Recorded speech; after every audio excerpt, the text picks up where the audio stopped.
안녕하세요. 한때 행복보다 불행이 익숙했던 30대 남자 김성국입니다. 전 남들보다 훨씬 더 어둡고 불행한 젊은 시절을 보냈습니다. 이제와 그 시절을 반성한다고 해도 어두웠던 제 과거가 사라지는 건 아니겠죠. 하지만 이렇게 거칠기만 했던 제 손을 잡아준 사람이 있습니다. 지금 사연을 적으면서도 오직 그 한 사람을 떠올려 봅니다. 저에게 새로운 인생을 살게 해준 그 한 사람, 바로 제 아내를 위한 진홍곡이라고 볼 수 있겠네요. 그럼 바로 제 사연 시작하겠습니다. 전 어릴 적 웃어본 기억이 없습니다. 그 시절을 떠올리면 온통 외롭고 아프던 기억뿐이었거든요. 우선 전 부모님 얼굴이 기억나지 않습니다. 제가 태어나자마자 할머니에게 맡겨진 채 조선가정에서 자랐죠. 부모님이 안 계신 건 아니었는데 집안이 너무 가난해 도저히 절 돌볼 형편이 아니셨대요. 저희 어머니 아버진 공장에서 2교대로 하루에 12시간씩 일하셨습니다. 아버진 퇴근하고도 신문 배달이나 우유 배달을 겸하셨고요. 이렇다 보니 가난아이인 저만 집에 두고 있을 수 없었던 거죠. 어머님, 죄송해요. 아이가 조금만 크면 다시 데리러 올게요. 성구가 엄마 아빠 일 다녀올게. 울지 말고 있어. 그래. 너희도 먹고 살아보겠다고 고생하는데 나라도 도와야지. 우리 손주 걱정은 하지 말고 너희 건강이나 챙겨가며 일하거라. 그렇게 전 할머니 품에 맡겨졌고 부모님은 월세마저 아끼려고 공장에서 숙식을 해결하셨습니다. 2주에 한 번 절 보러 오시던 주말이 두 분에겐 유일한 휴일이었대요. 하지만 전 그 사실을 나중에 어른이 되어서야 들었답니다. 왜냐면 고생만 하시던 저희 부모님은 제가 3살이 되던 해 연탄가스 중독으로 나란히 세상을 떠나고 말았거든요. 공장의 열악한 숙소에서 쪽잠을 자던 부모님은 그날 새벽 연탄가스를 마시고 쓰러진 채 한참 뒤에 발견되셨다고 해요. 그때 저희 부모님 나이가 겨우 20대 중반이었는데 그렇게 젊은 나이에 저와 할머니만 남겨두고 먼저 떠나버린 거였죠. 할머니는 어린 절 등에 업고 아들 며느리의 장례를 치르셨대요. 아이고, 이게 무슨 일이냐. 우리 아들 며느리 살려내라, 살려내. 생떼 같은 자식을 두고 우리 아들이 어떻게 눈을 감겠어? 우리 며느리가 비통해서 어떻게 그 먼 길을 가겠냐고. 아휴. 그때가 1980년대라 연탄 사고가 빈번하던 시대였습니다. 졸지에 손 써보기도 전에 부모님을 잃은 전 그렇게 할머니 손에 자라게 되었죠. 아무래도 연세가 많은 할머니 손길에 자라다 보니 다른 집 아이들보다 부족한 게 많았어요. 먹는 것도 입는 것도 부모가 없는 아이라는 게 티가 났죠. 물론 할머니는 제가 8살 때까지 업어 키우셨을 만큼 절 예뻐하셨지만 부모님의 빈자리를 모두 채워주시지 못했습니다. 할머니, 친구들은 엄마 아빠 손잡고 동물원도 가고 예쁜 도시락도 먹는다는데 우린 왜 안 해? 나도 동물원 가고 싶어. 나도 도시락 먹고 싶다고. 도시락 그거 뭐 그렇게 특별하다고. 할머니가 그러면 도시락 통에 밥이랑 김치랑 담아줄게. 그러면 되겠냐? 아니, 그냥 통에만 담으면 되는 게 아니라 김밥이랑 계란말이랑 그런 것도 있어야 한다고. 전 갈수록 때만 쓰고 불평불만이 많은 아이로 자랐어요. 아마 다른 친구들이 질투가 났겠죠. 운동회 때면 아빠 손을 잡고 달리는 친구가 부러웠고 졸업식 날 온 가족이 짜장면을 먹으러 가는 게 너무나 셈이 났습니다. 할머니는 손주인 절 키워보겠다고 날마다 시장에서 나물 장사를 하셨는데 그 때문에 저 혼자 있는 시간이 참 길었거든요. 난 항상 혼자야. 나한텐 아무도 없어. 난 버려진 거야. 엄마 아빠가 하늘나라 갔다는 것도 할머니가 거짓말한 걸지도 몰라. 상황이 이렇다 보니 절 놀리는 친구들도 참 많았습니다. 가끔은 쟨 엄마가 없으니 놀지 말자고 하는 못된 애들도 있었어요. 그럴 때마다 전 힘들게 일하고 들어온 할머니께 대들며 화를 냈습니다. 할머니, 요즘 누가 이런 옷을 입는다고 시장에서 자꾸 이딴 옷을 사와요. 이 돈 아껴서 나 용돈이나 더 주라고요. 할머니는 그때마다 몹시 속상해하시며 저 몰래 눈물을 훔치셨습니다. 하지만 철이 없던 전 그 눈물도 보지 못했죠. 조금 더 나이를 먹어 중학생이 된 전 본격적으로 방황하기 시작했어요. 지독한 사춘기의 시작이었죠. 친구들과 오토바이도 타고 술도 먹고 그러다 나쁜 친구들과 어울리며 쌈박질을 하기도 했어요. 제가 패싸움을 하다가 파출소에 끌려가면 어김없이 할머니가 아픈 몸을 이끌고 한 걸음에 뛰어오셨죠. 성국이 어딨냐? 아이고, 경찰관 선생님, 우리 손주가 참말로 불쌍한 애입니다. 부모도 없이 할머니 손에 자라서 그래요. 그러니 우리 손주 좀 용서해 주세요. 제가 잘못했습니다. 할머니, 진짜 쪽팔리게 왜 이래요? 그냥 가세요. 저 차라리 콩밥 먹을 테니까 그냥 가요 좀. 전 친구들 앞에서 할머니 손에 끌려 집에 돌아가기가 너무 창피했습니다. 그래서 파출소에서 나오자마자 할머니 손을 뿌리치고 다시 친구들 무리로 돌아가곤 했어요. 그렇게 끝없는 방황을 하다 보니 전 결국 소년원까지 들어가게 됐습니다. 죄명은 무면허 오토바이 운전과 상습 폭행, 그리고 교내 폭력이 문제였어요. 제가 비록 쌈박질을 하고 다니긴 했지만 맹세코 가만히 있는 학교 친구들을 괴롭히는 일은 없었거든요. 하지만 부모도 없고 돈도 없는 저의 억울함을 들어주는 사람은 없었죠. 제가 소년원에 수감되던 날 할머니는 옷소매가 다 젖도록 눈물을 흘리셨답니다. 성구가 거기 안에서도 밥 잘 먹고 잘 지내야 한다. 나쁜 사람들하고는 어울리지 말고 그저 잘못했다고 빌어. 죄송하다고 다시는 안 그러겠다고 해. 할머니, 여기서 제일 나쁜 사람은 저예요. 그러니까 앞으로 저 면회도 오지 마세요. 항상 건강하시고요. 그리고 아프시면 병원에 좀 가세요, 제발. 저 가요, 할머니. 전 기어이 할머니 앞에서 수의를 입은 모습까지 보이며 그렇게 할머니 가슴에 대못을 박았습니다. 할머니는 날마다 소년원으로 면회를 오셨어요. 그때마다 안 된다고 해도 먹을 거며 쌈짓돈을 챙겨오셨죠. 교도관 선생님, 이거 우리 손주가 좋아하는 찐빵인데 그거라도 좀 먹이면 안 될까요? 딱 한 입만 먹일게요. 아니면 이거 용돈인데 혹시 안에서 쓸 데 있으면 쓰라고 줄 수 없나요? 할머님, 자꾸 이러시면 다음에 면회 못 오세요. 마음은 알겠는데 안에 외부 음식은 반입이 안 됩니다. 그러니 들고 가세요. 사회에서 전 소년원이나 들락거리는 범죄자였지만 할머니 눈엔 그저 찐빵이나 좋아하는 어린 손주였나 봅니다. 전 그렇게 1년 6개월간의 복역을 마치고 사회에 나오게 됐어요. 그때 저에겐 고등학교 졸업장은 물론 평생 함께일 것 같던 친구들마저 곁에 남질 않았습니다.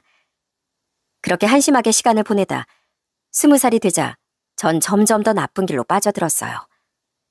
흔히 말하는 조직 생활이라고 하죠.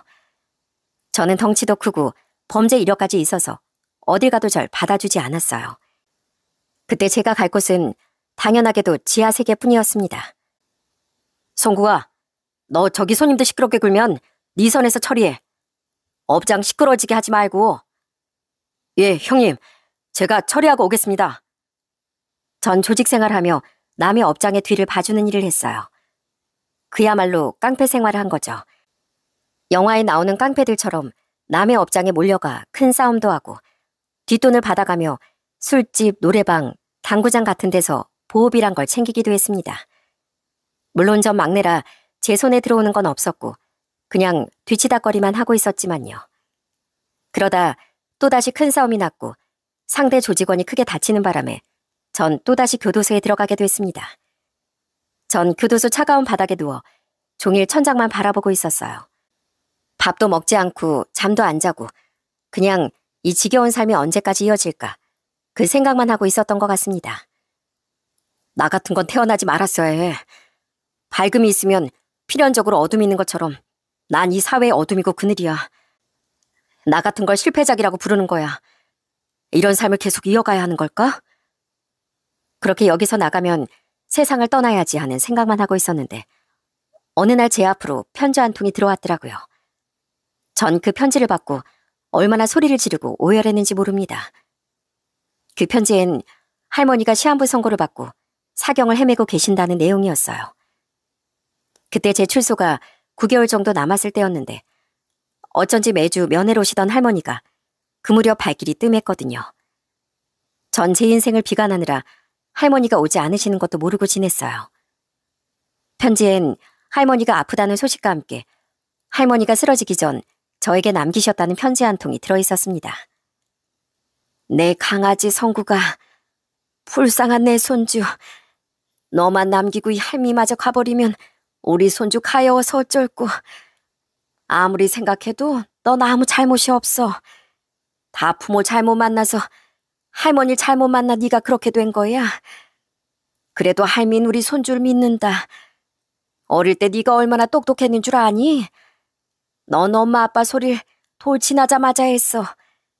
5살 땐 가르쳐주지 않아도 책을 척척 읽었고. 이 헬미 마지막 소원이 있다면 우리 성국이가 부디 마음을 고쳐먹고 사람답게 사는 거란다. 사랑하는 우리 손자가 계속 교도소나 들락거리고 살면 난 죽어서도 눈을 못 감을 게야. 내가 널 사람 만들지 못하고 하늘나라로 가면 저승에서 너희 엄마 아빠 얼굴을 어떻게 보겠누. 그러니 제발 너 자신을 아끼고 사랑하며 살거라. 사랑하는 우리 손주, 이 할미가 미안하고 또 미안하다. 그리고 사랑한다. 전 할머니의 마지막 편지를 보고 바닥에 주저앉아 오열했습니다. 평생 하나뿐인 손주 뒷바라지 하시느라 허리가 굽도록 일만 하던 우리 할머니. 제가 소년원에 있을 때도 교도소에 있을 때도 안에서 쓰라며 용돈을 보내오던 우리 할머니. 제가 쌈박질을 하고 얼굴이 잔뜩 상해오면 비가 오나 눈이 오나 버선발로 약국으로 달려가던 그런 우리 할머니. 할머니는 결국 제가 출소해서 사람답게 사는 걸 한 번 못 보시고 그렇게 혼자 외롭게 세상을 떠나셨습니다. 전 뒤늦게 할머니 산소에 가 할머니께 죄송하고 그래서 얼마나 빌었는지 몰라요. 다행히 할머니의 먼 친척분들이 산소를 해주셨는데 하나뿐인 손자는 할머니 가는 길조차 아무 보탬이 되지 못했네요. 할머니, 이 못난 손주 이제 왔어요. 제가 뭐가 이쁘다고 마지막까지 그렇게 제 생각만 하셨어요. 죄송해요, 할머니. 미안해요, 할머니. 어째서 나 같은 놈이 우리 할머니같이 착한 사람의 손자로 태어나서 한평생 마음고생만 시켰을까요? 이제야 너무 늦게 할머니의 마음을 알았네요. 저 할머니 앞에서 이제야 약속드릴게요. 저 꼭 사람답게 살게요. 남한테 손가락질 안 받고 나쁜 짓 안 하고 할머니 앞에 당당한 손자가 될게요. 너무 늦어서 죄송해요. 할머니, 거기서 엄마 아빠랑 잘 지내고 계세요. 나중에 이 다음에 저 만나면 왜 그렇게 속을 썩였냐고 꼭 혼내주시고요. 전 할머니 무덤 앞에서 눈물로 약속을 드렸습니다. 이제라도 올바른 인생을 살기로요. 하지만 제 다짐과 다르게 조직 생활은 제가 간두고 싶다고 쉽게 간둘 수 있는 곳이 아니더라고요. 그곳을 간두기 위해 전 정말 모진 고통을 겪어야 했습니다. 성구가, 여기가 애들 장난이야? 너 들어오고 싶다고 들어오고 나가고 싶다고 나가게. 진짜 그만두고 싶으면 그만한 각오는 돼 있겠지? 제가 어떤 고통을 겪었는지 여기에 자세히 쓸 수는 없지만 전 정말 목숨을 위협받는 고통을 겪은 끝에야 우여곡절 끝에 조직 생활에 청산할 수 있었답니다. 그렇게 사회에 나오고 나니 전 정말 가진 게 없더라고요. 중졸인데다 배운 기술도 없어서 그야말로 먹고 살기가 막막했습니다. 그래도 아직 젊고 덩치가 좋은 편이라 다행히 어떤 공장에 취직하게 되었어요. 그리고 바로 거기서 제 인생을 바꿔준 아내를 만나게 되었죠. 아유, 답답해. 말 좀 해봐. 너 말 못하니? 손은 느려 터지고 말귀도 못 알아먹으니까 너만 보면 아주 답답해 죽겠어. 그거 제가 그런 거 아니라고 몇 번이나 말씀드렸는데요. 뭐? 아유, 안 들려. 크게 좀 말해보라니까. 어디서 개미가 기어가나. 처음 만났을 때 아내는 공장 내에서 따돌림을 받고 있었습니다. 워낙 내성적이고 숫기가 없는 성격이라 공장 직원들과 전혀 어울리질 못했거든요. 그렇다 보니 공장에 무슨 문제가 있으면 전부 아내에게 그걸 뒤집어 씌우더라고요. 아내는 특히 공장 내 여직원들에게 만만한 화풀이 대상이었습니다. 지혜야, 너 월급 들어왔지? 그 돈 좀 나 빌려주라. 넌 혼자 사는데 돈 쓸 데도 없잖아. 아니면 혹시 나 보증 좀 서주면 안 되니? 내가 다음 달 월급 받고 바로 갚을게. 심지어 아내에게 돈을 빌려가거나 보증을 서달라는 사람들도 있었어요. 저도 처음엔 신경 안 쓰고 지켜만 보고 있었는데 해도 너무한 것 같더라고요. 그러다 어느 날 공장 내에서 물품이 도난당하는 사건이 발생했습니다. 공장 직원들은 너무나 당연하다는 듯 아내를 범인으로 몰았어요. 아내 눈물까지 흘리며 아니라고 부인했고요. 상황이 그쯤 되자 저도 보고만 있기가 힘들었습니다. 어느 날은 남자 직원들까지 아내에게 시시껄렁한 농담을 던지고 있길래 결국 제가 나섰죠. 이봐요, 형씨. 지금 이분한테 뭐라고 했습니까? 그런 말 하는 거 범죄예요, 범죄. 어디 내 앞에서 다시 한번 말해보쇼. 아니 난 그냥 농담한 거예요, 농담. 아이, 무서워서 무슨 말이나 하겠나. 이거 완전 깡패 아니야? 사람 보는 눈은 있네. 내가 젊어서 뭘 했던 사람인 것 같은데 한 번만 더 이 사람한테 그딴 농담했다간 진짜 깡패가 뭔지 보여줄 테니까 어디 한번 마음대로 해봐요. 제가 이렇게 조그만 겁을 줘도 공장 직원들은 꼬리를 내리고 도망을 치곤 했습니다. 그 뒤론 제가 무서워서라도 아내에게 함부로 하지 않더라고요. 아내도 불리한 상황이 있으면 슬쩍 제 뒤에 숨곤 했고요.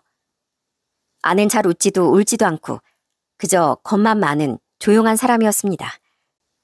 저와 어쩌다 둘이 있어도 말수가 거의 없었고 감정을 잘 드러내지 않았죠. 그런데 이상하게도 전 그런 모습이 자꾸 신경이 쓰였습니다. 지혜씨, 그 요즘 유행하는 개그 프로그램 보세요?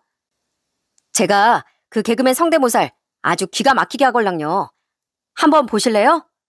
이게 표정이 중요한데요. 네? 성대모사를 하시겠다고요?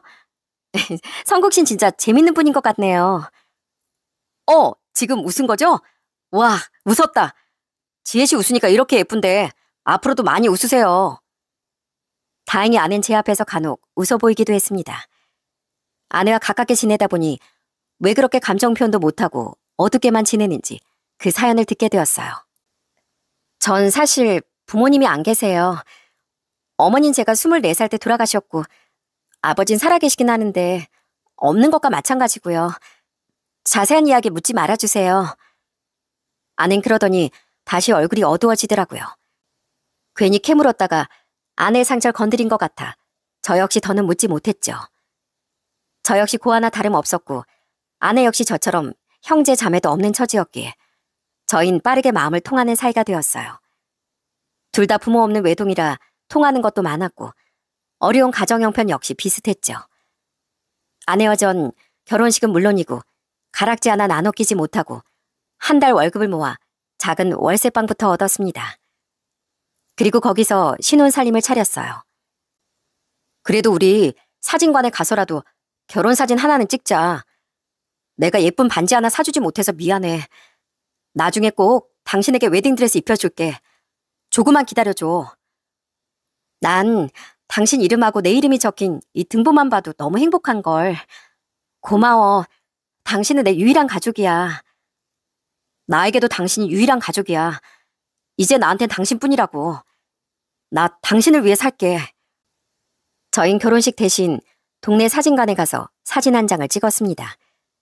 그리고 그 사진을 들고 저희 부모님과 할머님이 계신 곳에 그리고 장모님이 계신 곳에 가서 인사를 드렸어요. 저희 지금 붙잡은 이 손 놓지 않고 잘 살겠습니다. 부디 하늘에서 잘 지켜봐 주세요. 그렇게 저희는 한 가족이 되었고 아내는 30대 초반이 무렵 예쁜 딸아이를 낳았습니다.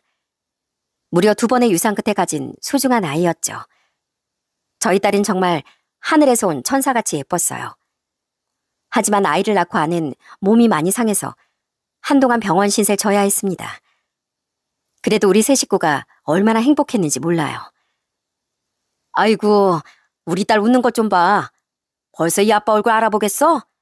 누굴 닮아서 이렇게 예뻐? 진짜로 서아가 당신 얼굴만 보면 웃는 것 같아. 아빠 얼굴 알아보나 봐. 우리 공주님, 아빠가 그렇게 좋아요? 그땐 정말 밥 안 먹어도 배가 불렀답니다. 종일 아내와 아이만 보고 있어도 너무 행복해서 웃음이 났죠. 아내는 어렵사리 아이를 낳은 이후 공장을 그만두고 집안 살림을 했습니다. 전 출퇴근길에 절 마중 나오는 딸과 아내를 보는 게 하루 중 가장 기다려지는 순간이었어요. 현관문을 열고 들어서면 작은 발소리와 함께 아빠하고 뛰어노는 아이를 안을 때 하루의 피로가 한순간에 사라지곤 했거든요. 하지만 벅찬 행복과 동시에 불행하게도 아내의 건강 상태는 갈수록 안 좋아졌습니다. 동네 어르신들은 산후조리를 잘못해서 그런 거라며 가끔 미역국도 가져다 주시고 찬물이 다음에 안 좋다길래 전 아내에게 숟가락 하나 설거지하지 못하게 했어요. 그런데 어느 순간부터 무척 마른 체형인 아내가 배만 빵빵하게 부풀기 시작하더라고요. 그때가 아이를 낳고 2년쯤 지났을 땐데 이상하게 배만 볼록 나오더라고요. 여보, 나 요즘 살이 좀 쪘나 봐. 내 배가 유독 나온 것 같지 않아? 아, 힘들어서 운동도 못하고 살았더니 뱃살이 쪘나? 아이, 살찌긴. 당신 팔다리만 보면 10kg는 더 쪄도 돼. 그러지 말고 나랑 병원에 좀 가보자. 이상하게 배만 나오는 게 좀 이상해서. 그때까지 전 동네 어르신들 말처럼 아내가 산후조리원에 가지 못해, 제가 돈 버느라 집안일을 잘 돕지 못해 찬물에 손을 많이 담가 그런 줄 알았습니다. 지금 생각하면 그것만큼 바보 같은 생각이 없었네요. 병원에서 아내는 충격적인 결과를 듣고 말았거든요. 아내는 충격적이게도 난소암 판정을 받고 말았습니다. 난소암은 20, 30대 여성 사망률 1위인 무서운 병이었어요. 선생님, 제발 제 아내 좀 살려주세요. 아내만 살릴 수 있다면 뭐든 하겠습니다. 제발 불쌍한 우리 아내 좀 낫게 해주세요. 전 의사 선생님께 아내 좀 살려달라며 아이처럼 울었습니다. 아내는 항암치료는 물론이고 자궁 절제 수술까지 받았어요. 그렇게 아내 병 치료에 매달리느라 저희 딸이 예쁘게 커가는 것도 못 보고 늘 어린이집에 맡겨주기만 했네요. 제가 어릴 적 부모님이 한 달에 2번 오시던 게 그렇게 서운했는데 그걸 우리 딸에게 대물림 해주고 있었던 거죠. 그래도 아내만 살릴 수 있다면 그런 건 얼마든지 감당할 수 있었습니다. 여보, 나 배가 너무 아파. 이미 수술돼서 내 안에 아무것도 없는데 꼭 우리 딸 가지기 전처럼 배가 콕콕 쑤셔. 그래? 내가 당장 의사 선생님 모셔올게. 그러던 어느 날 아내는 자꾸 배가 아프다며 고통스러워하더라고요. 수술까지 끝나고 회복을 기다리던 상태였는데 아내가 자꾸 고통을 호소하니 덜컥 겁이 나더라고요. 그렇게 다시 아내의 검사가 시작되었고 하늘도 무심하시지 아내는 골반과 복막에 전이가 된 것이 확인이 되었어요. 전 그때 또다시 무너져 내리며 세상을 비관했습니다. 도대체 나한테 왜 이러시는 거예요? 내가 뭘 잘못했길래 자꾸 이런 시련을 주시는 겁니까? 제발 거기 위에 누구라도 있으면 말 좀 해봐요. 차라리 날 데려가세요. 우리 착한 아내 대신 날 데려가시라고요. 하지만 하늘은 끝내 제게 응답을 주지 않았습니다. 아내는 그렇게 1년 3개월의 투병 생활 끝에 딸과 저만 남기고 34살의 젊은 나이로 세상을 떠나고 말았어요. 아내 눈을 감는 그 순간까지 저희 딸을 찾았습니다. 우리 서아야. 서아 옆에 있어. 서아야, 엄마 손 잡아드려. 여보, 우리만 두고 가지 마. 제발 나만 두고 가지 마. 이제 난 누굴 위해 살아. 미안해. 제발 조금만 더 내 곁에 있어줘. 당신 고통스러운 거 아는데 나 당신 이렇게 못 보내. 여보, 미안해. 내가 당신을 또 이렇게 외롭게 혼자 두고 떠나서. 얘가 저 먼 곳에서 당신과 우리 딸을 지켜보고 있을게. 미안해. 그리고 사랑해. 당신은 외롭던 내 삶의 유일한 내 사람이었어.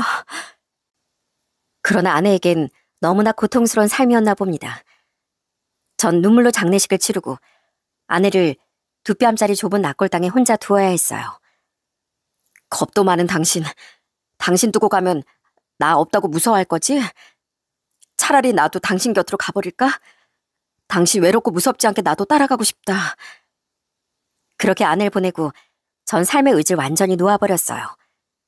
눈을 뜨면 자꾸 아내의 환영이 보였거든요. 여보, 얼른 밥 먹고 출근해야지. 오늘 저녁엔 당신 좋아하는 생선찜 해둘게. 서아야, 아빠 잘 다녀오시라고 인사드려. 잘 다녀와, 여보. 여보, 나도 데려가. 나도 당신이랑 같이 갈래. 전 아내를 보내고 3개월간 고통 속에 몸부림을 쳤습니다. 그날 밤도 아내를 따라가고 싶은 생각이 강해져 몹쓸 마음까지 먹고 있었어요. 그런데 누군가 아주 작고 따뜻한 손으로 제 다리를 붙잡더라고요. 그건 바로 제 딸이었습니다. 아빠, 나 배고파. 아빠 뭐 하는 거야? 전 그제야 정신이 번쩍 나면서 다급하게 놀란 아이를 껴안았어요. 미안해, 서아야. 아빠가 미안해. 아빠가 엄마가 너무 보고 싶어서 그랬어. 많이 놀랐지? 제겐 아낼 일은 슬픔보다 4살 배기 저희 딸을 돌봐야 한다는 책임감이 더 컸습니다. 전 그날 이후로 정신을 바짝 차리고 일단 닥치는 대로 면접을 보러 다녔어요. 저 혼자 몸이었다면 험한 일이라도 마다 안 하고 했겠지만 딸아이가 있으니 일을 구하기가 쉽지 않았거든요. 전 아이와 최대한 같이 있을 수 있도록 사택이 있거나 혹은 직장 내 유아시설이 있는 공장을 찾아 헤맸습니다. 하지만 그런 곳을 찾기란 하늘의 별 따기였어요.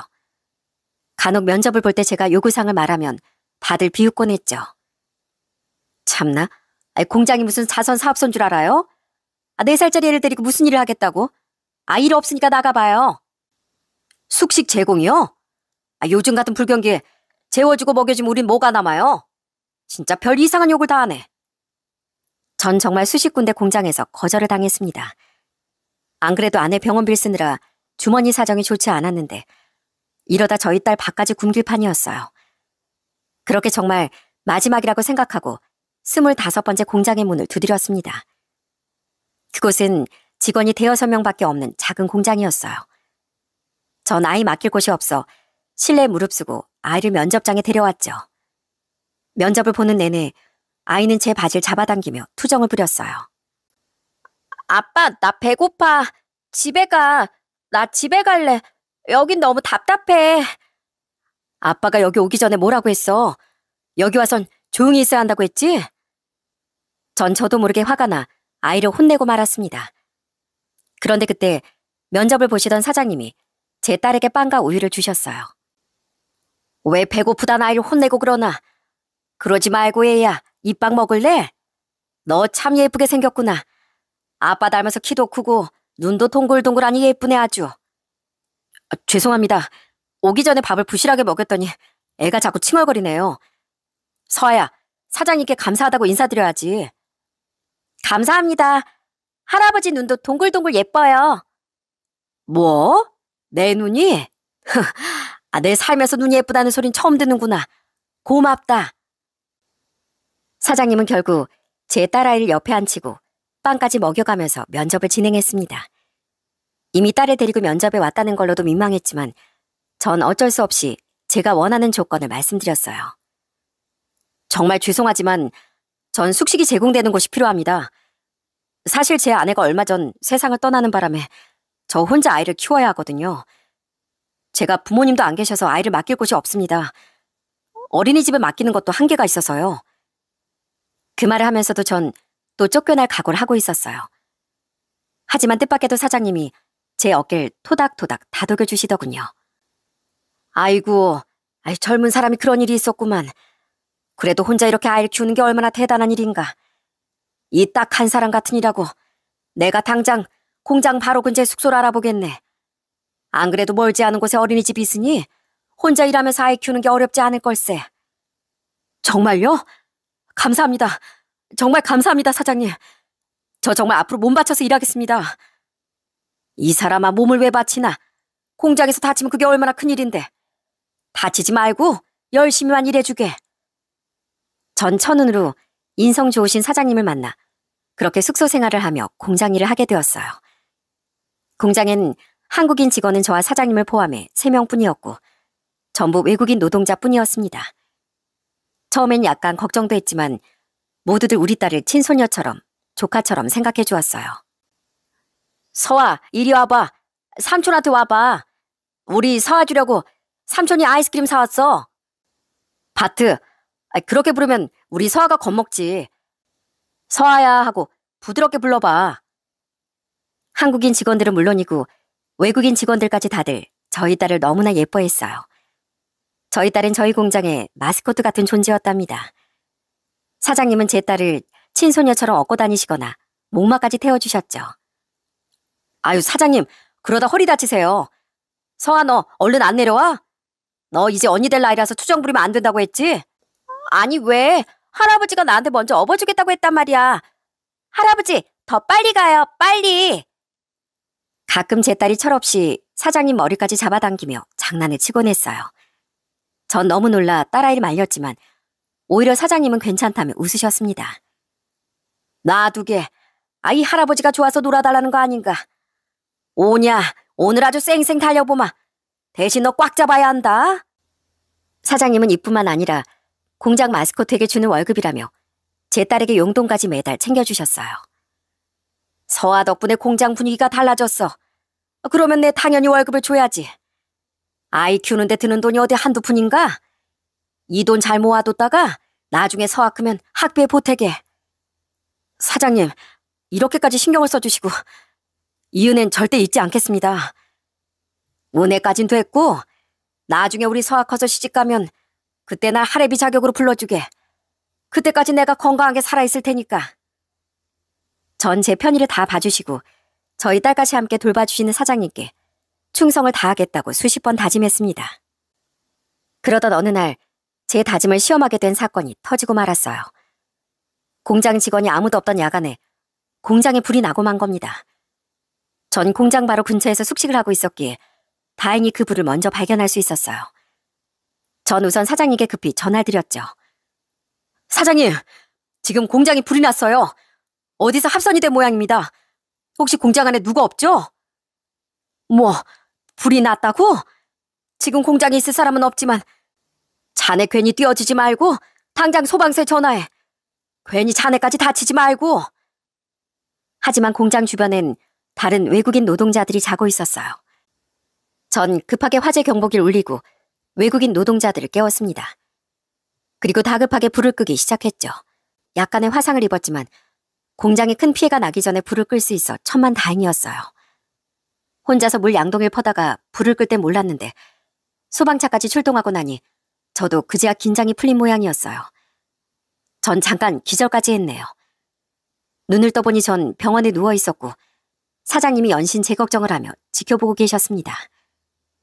이보게, 자네 이제 정신이 들어? 눈 좀 떠봐. 그래 어디 아픈 데는 없고? 이 사람아, 공장을 구하겠다고 불길 속에 뛰어들면 어떡하나? 전 괜찮습니다. 공장의 불은 완전히 꺼졌나요? 저희 서아는요. 다른 직원들이 안전하게 데리고 있네. 이 미련한 사람아, 다치면 어쩌려고 그랬어? 그래도 내 정말로 고맙네. 자네 덕분에 큰 불을 막을 수 있었어. 사장님뿐 아니라 공장의 모든 직원이 저에게 고맙다며 병문안까지 왔더라고요. 전 난생 처음으로 제가 쓸만한 사람일지도 모른다는 생각이 들었습니다. 그 뒤로 사장님은 제게 미안하셨는지 가끔 소주 한 잔도 사주시고 매번 저희 딸 오시며 간식까지 사다 주셨어요. 그렇게 무탈한 시간이 또 1년쯤 흐른 것 같습니다. 그때 어느덧 아내의 기일이 다가와 사장님께 제가 휴가를 요청드렸어요. 사장님, 혹시 죄송한데 며칠 뒤 20일에 휴가 좀 써도 될까요? 그때가 사실 제 아내 기일이어서요. 아, 그런가? 그럼 당연히 써야지. 근데 참 신기한 일일세. 우리 딸 기일도 딱 그날이거든. 네? 사장님도 따님이 계셨어요? 그건 몰랐네요. 사장님은 그러자 무척 씁쓸하게 웃으셨습니다. 내가 처음 말했나 보군. 나한테도 서아만큼 예쁜 딸이 있었지. 내가 너무 매정한 아빠라서 우리 딸을 끝까지 챙기지 못했네. 사장님은 그러면서 갑자기 눈물을 보이셨어요. 전 너무 당황해 급히 옆에 있던 휴지를 건넸습니다. 죄송해요. 제가 사장님 아픈 곳을 건드렸나 보네요. 그런 사연이 있으신 줄은 정말 몰랐습니다. 아닐세, 내가 얘기를 못한 게지. 아무튼 자네 잘 다녀오게나. 나도 우리 딸을 좀 보고 와야겠네. 그전까지 사장님께 그런 아픔이 있는 줄은 꿈에도 몰랐습니다. 그렇게 며칠이 흘러 20일이 되었고 전 딸아이 손을 잡고 아내를 찾아갔어요. 서아야, 엄마한테 인사해야지. 서아, 엄마 기억나? 엄마가 여기 잠들어 계셔. 기억나. 엄마 여기서 코 자고 있지? 엄마 서아 많이 보고 싶었지? 서아도 엄마 엄청 보고 싶었어. 저희 딸은 어느새 아내에게 씩씩하게 인사도 할 줄 알 만큼 그렇게 훌쩍 자라 있었어요. 전 딸아이와 함께 아내 앞에 앉아 한참을 이런저런 얘기를 늘어놓고 있었죠. 바로 그러던 그때였습니다. 뒤에서 저희 쪽으로 저벅저벅 걸어오는 소리가 들리더라고요. 전 다른 유가족일 거라 생각하고 그저 하던 얘기나 계속하고 있었는데 그 발걸음의 주인공이 제 어깨를 턱 하고 붙잡는 거였어요. 자네, 지금 여기서 뭐 하는 겐가?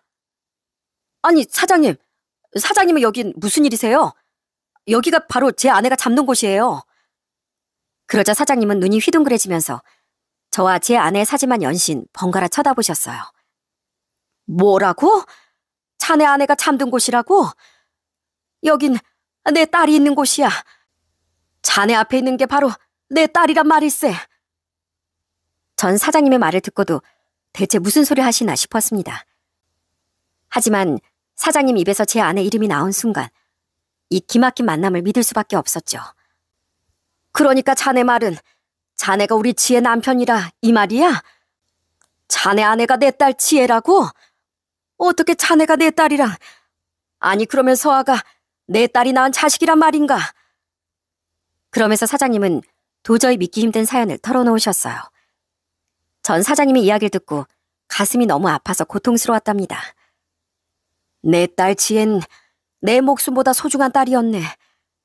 난 이 아이를 위해서라면 목숨도 아깝지 않았어. 난 우리 지혜가 17살 때까지 내 손으로 직접 밥까지 지어가며 살뜰히 키웠네. 저희 서알 예뻐하셨던 것처럼 사장님은 딸인 아내를 정말 애지중지 키우셨답니다. 그러다 아내가 딱 고등학교에 들어갔을 무렵 큰 사건이 터지고 만 거죠. 그건 바로 돌아가신 장모님의 외도였습니다. 장모님은 사장님이 공장 일로 바빴을 틈을 타 당시 공장에 있던 책임자와 부적절한 관계를 맺고 있었대요. 그 사실을 알고 크게 분노한 사장님은 장모님이 오래전부터 몇 명의 남자와 불륜을 저지르고 있었다는 것까지 알게 되셨고요. 그때 난 아내에 대한 배신감과 불신으로 가득 차서 눈앞에 아무것도 보이지 않았네. 그래서 그렇게나 사랑하는 내 딸과 유전자 검사를 해볼 수밖에 없었어. 아내가 언제부터 얼마나 날 기만했던 건지 믿을 수가 없었네.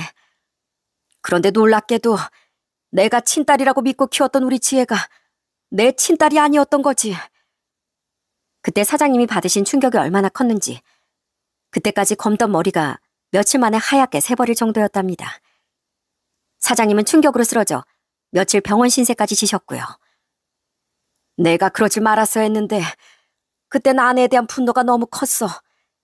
그래서 눈에 넣어도 아프지 않을 내 딸을 남겨두고 그 집을 떠나고 말았네. 내 목숨보다 귀하게 여겼던 그 아이를 잔인하게 떠난 거지. 그렇게 차갑게 집을 나온 사장님도 아내가 눈에 밟혀 한동안 굉장히 방황하셨답니다. 그러면서도 친딸도 아닌 아내를 힘들게 키워온 세월이 원망스러우셨대요.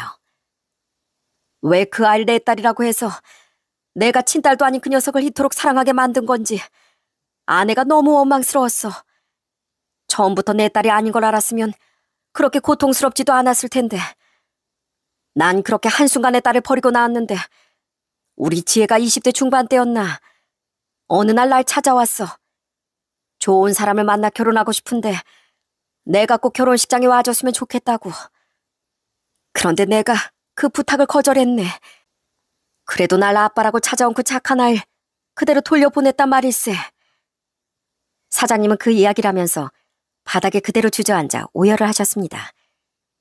그때 친아빠도 아닌 사장님을 찾아갔던 아내가 어떤 심정이었을지 저 또한 가슴이 아파 눈물이 차올랐어요. 이야기를 들어보니까 아내도 우리 딸이 24살 때 죽었다고 하고 그의 옆에는 아무도 없었던 거야. 근데 난 그때까지도 모두가 원망스러웠어. 지금 생각하면 내가 아내와 딸을 사랑한 배신감이 너무 컸던 거지. 그렇게 또 한참이 흘러 어느 날 지혜가 또다시 날 찾아왔어. 그때 그의 얼굴이 너무 수척해서 나도 깜짝 놀랄 정도였네. 아낸 투병 중에도 저 몰래 사장님을 만나러 갔던 모양입니다. 그때 아낸 사장님께 단 몇 마디만 남기고 금세 돌아가 버렸대요. 아빠, 잘 지내셨어요? 오랜만에 저 아빠 보고 싶어서 왔어요. 저 아빠한테 이 말 꼭 드리고 싶었거든요. 비록 아빠가 절 떠나셨어도 전 아빠 원망하지 않아요. 저도 이제 아빠 마음을 이해하거든요. 저에겐 아빠가 유일한 아버지시잖아요. 그러니까 아빠도 저 조금만 미워하면 안 될까요?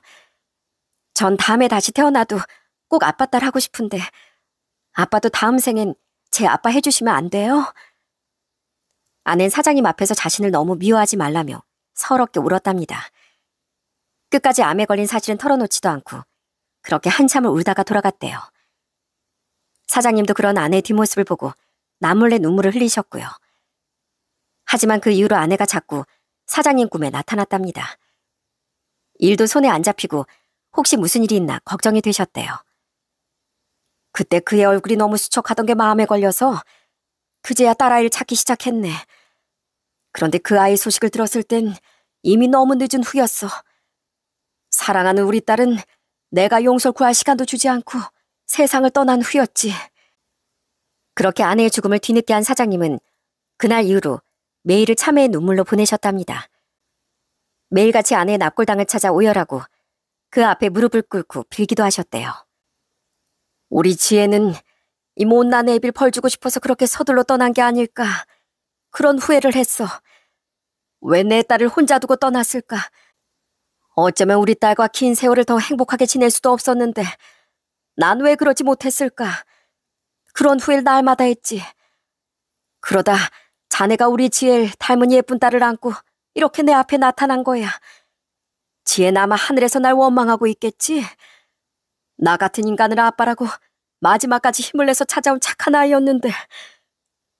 전 어느새 눈물로 얼굴이 다 젖으신 사장님을 꼭 안아드렸어요. 아니요, 아는 절대로 원망하지 않을 겁니다. 지혜가 얼마나 착한 사람인지 누구보다 잘 아시잖아요. 지혜가 내색하진 않았지만 늘 아버님을 그리워했어요. 아내가 떠나기 얼마 전 제가 혹시 아버님을 찾고 싶지 않냐고 물은 적이 있었거든요. 그런데 아내가 그러더라고요. 본인이 세상을 떠날 걸 알면 아빠가 마음 아파하실 거라고요. 그러니 만약 아버지를 만나게 되더라도 꼭 비밀로 해달라면서요. 지혜는 그런 사람이었어요. 지혜는 절대 아버님을 원망하지 않았어요. 오히려 넘치게 사랑했을 겁니다. 그랬나? 내 딸이 그랬다고? 우리 딸이 정말 그랬나? 지혜야, 내 딸, 이 애비를 용서하거라. 미안하다. 사랑한다. 전 사장님, 아니 장인어른과 아내 앞에 꿇어앉아 한참을 울고 또 울었습니다. 그런 저를 위로해 준 건 바로 아내가 남기고 간 소중한 선물 서아였어요. 서아야, 이리 와. 아빠 좀 안아줄래? 하늘에서 엄마가 큰 선물을 보냈나 봐. 아빠랑 우리 서아랑 외롭고 힘들지 말라고 너무 소중한 선물을 보내줬어. 우리 손녀딸 한번 안아보자. 다시 한번 안아보자. 내 새끼, 내 손녀 이리온. 아빠, 할아버지, 왜 울어요? 서아가 안아줄게요. 울지 말아요. 엄마가 준 선물이 많이 슬펐어요? 괜찮아요. 이렇게 서아가 있잖아요. 장인어른과 전 소중한 서아를 꼭 끌어안고 아내고 남기고 간 이 귀중한 사람들에게 감사를 전했습니다. 살아선 제게 희망을 주고 떠난 후에도 제가 다시 살아갈 용기를 주는 우리 아내. 사랑하는 그 사람에게 역시 정말 고맙다는 말을 남겼고요. 고마워 지혜야. 넌 또다시 날 살게 하는구나. 또다시 이렇게 날 일으켜 세워주는구나. 그렇게 기적적으로 장인어른과 재회한 이후 저희는 어떻게 살고 있냐면요. 일단 저와 딸아인 사장님이자 장인어른인 분의 집에서 함께 살고 있답니다. 할아버지, 오늘 머리는요. 공주님 머리로 따주세요. 이렇게 세 갈래로 해서 가운데 하트가 뿅 있게요. 하트? 아이 그래, 이 할비가 일단 해보마. 세 갈래로 해서 하트가 여기에. 아니요, 여기 가운데 하트요. 하트! 장인어른은 요즘 매일 아침 서아의 머리를 묶어주시며 애를 먹고 계십니다. 저는 영 손재주가 없어 서아의 치장은 늘 장인어른 담당이시네요. 벌써 함께 산 지 3년이 흘러 저희 서아는 완전 할아버지 껌딱지가 되었어요. 전 여전히 장인어른의 충실한 오른팔로 공장 일을 돕고 있고요. 우리 사위 덕분에 내가 공장 일 하는데 정말 큰 힘이 되네. 항상 고마워 우리 사위. 저 역시 장인어른 덕분에 저희 딸과 행복하게 살고 있어요. 제 곁에 나타나 주셔서 정말 감사합니다 장인어른. 장인어른은 항상 우리 사위 하시며 저를 따뜻하게 불러주세요. 제가 어떤 일을 하든 힘든 일이든 좋은 일이든 그렇게 제 편이 되어주셔서 전 이제 천군만마를 얻은 것 같습니다. 저 또한 그런 장인어른과 함께하면서 삶의 또 다른 의미와 행복을 느끼고 있습니다. 비록 장인어른도 저도 인생을 살다 보니 가슴에 지울 수 없는 큰 상처를 얻었지만 이젠 서로에게 가장 든든한 가족이 그 상처를 치유하고 있네요. 절 사위라고 불러주시는 장인어른의 한마디 한마디에 깊은 사랑과 따뜻한 마음이 그대로 담겨 있는 걸 알아요. 비록 피로 맺어진 가족은 아니지만 서로의 상처와 아픔을 이해하고 함께 기뻐하고 슬퍼하며 살다 보면 그것만큼 소중한 가족이 또 있을까요? 저에겐 요즘 또 다른 소원이 생겼답니다. 장인어른께서 제게 보여주신 그 따뜻한 마음과 사랑을 제 딸과 절 믿고 의지하는 모든 사람들에게 그대로 전해주겠다고요. 이렇게 서로를 지켜주며 살아가는 삶, 그것이야말로 제가 진정으로 바라고 소중히 여기는 삶이라는 것을요. 전 이렇게 또 아내 덕분에 오늘도 더 좋은 사람이 되기 위해 열심히 살아가고 있습니다. 오늘 사연의 마지막으로 꼭 이 말을 남기고 싶네요. 사랑한다. 박지혜, 너무나 사랑한다. 다음 생에도 꼭 내 아내로, 내 사랑으로 태어나주라. 사랑해. 지금까지 제 사연 들어주셔서 정말 감사합니다.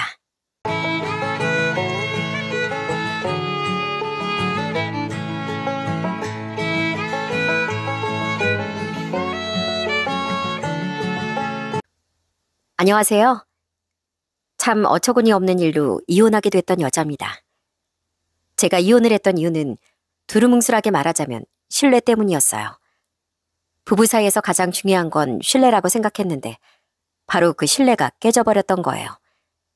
저는 제 인생을 희생하면서까지 남편을 위해 헌신했는데 그 헌신의 결과는 너무 비루했다는 걸 너무 뒤늦게 알게 됐죠. 그래도 제 인생에 있어 가장 큰 사건으로 남게 된 제 결혼 생활과 그 끝에 대해 지금부터 말씀드려 볼게요. 저는 굉장히 북적거리는 집안에서 자랐습니다. 전 장녀였고 제 아래론 남동생과 여동생 그리고 막내 남동생까지 무려 동생이 셋이나 있었죠. 그런 전 2살 연상의 남편을 만나 나이 27에 조금 일찍 결혼을 하게 됐습니다. 남편과 전 각자 다른 중견기업에 다니고 있었는데 그랬기에 서로 벌이도 나쁘지 않았고 무엇보다 남편이 빨리 결혼을 하고 싶어 했거든요. 난 빨리 안정적인 가정을 꾸리고 싶었어. 나 내 처자식은 절대 굶길 일 없을 거야. 평생 고생하지 않게 해줄 테니까 나 믿고 시집 와주라 미화야. 조금은 이른 나이에 결혼을 약속한 우리의 결정을 양가에서도 믿고 지지해 주었습니다. 솔직히 다른 녀석들이 들으면 서운해하겠지만 우리 미환 나랑 집사람이 제일 예뻐하는 딸이고 자식이었네. 그런 우리 큰딸이 이렇게 빨리 시집 보내게 되다니 솔직히 서운도 해. 그러니까 우리 귀한 딸 부디 고생시키지 말고 잘해주게. 내가 믿겠네. 네, 약속드리겠습니다. 평생 미아 눈에서 눈물 나게 하는 일 없을 거예요. 저희 아빠는 유독 절 시집 보내길 아쉬워하며 남편에게 몇 번이나 절 잘 부탁하셨습니다. 부모님은 자신 있게 대답하던 남편이 듬직해 보인다며 사윗감을 마음에 들어 하셨죠. 그리고 시부모님도 절 잘 대접해 주셨지만 처음 뵀던 날부터 두 분은 제게 자식인 남편 자랑을 그렇게 하시더라고요.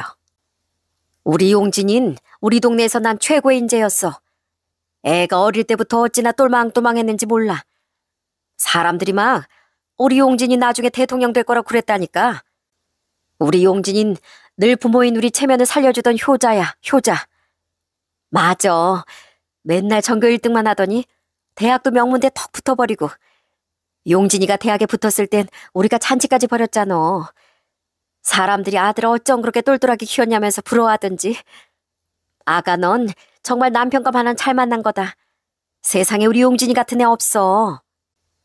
크게 김 양식장을 운영하던 시댁은 서울에서 선착장까지 차로 몇 시간을 달려간 뒤 배를 타고 또 들어가야 하던 먼 곳에 있었습니다.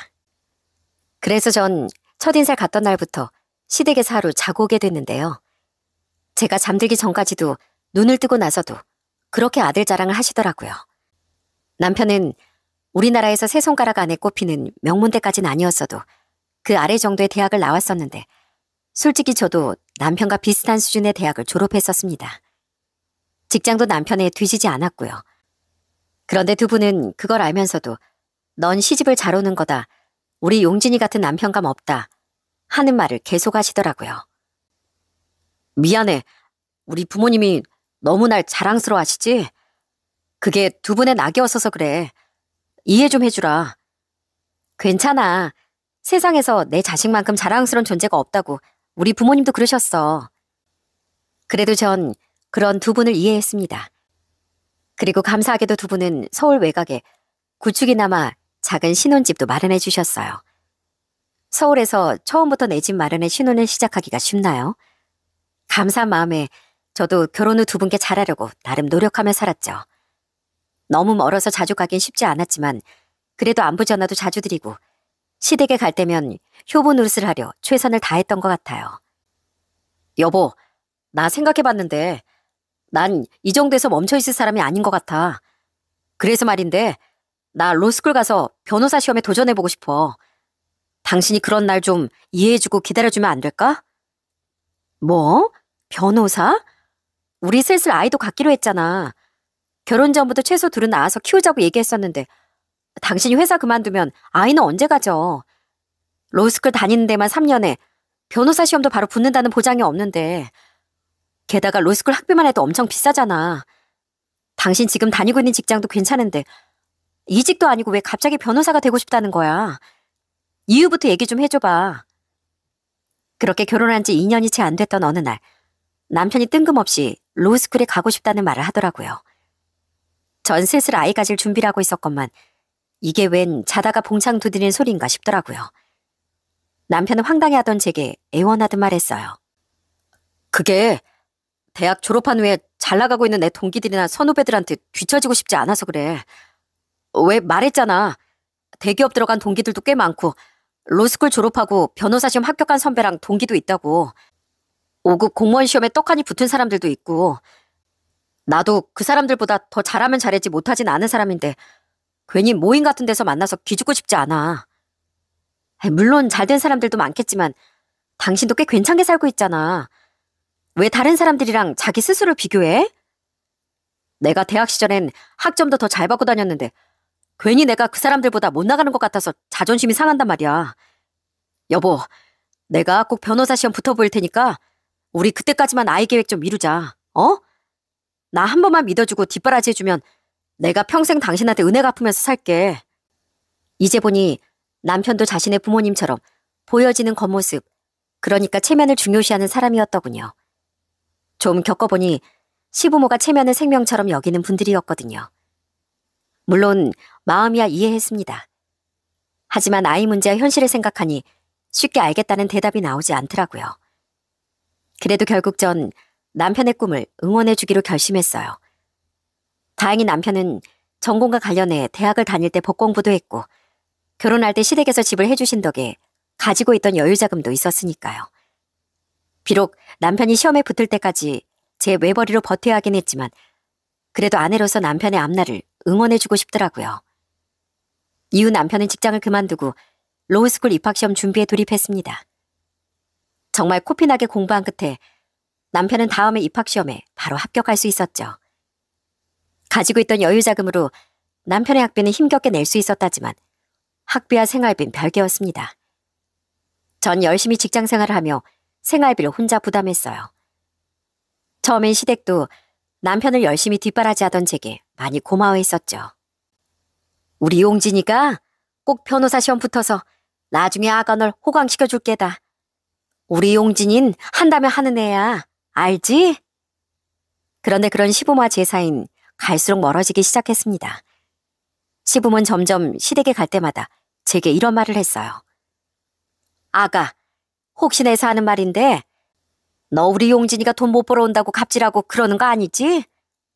네? 갑질이라뇨. 부부 사이에 그런 게 어디 있어요. 저 안 그래요.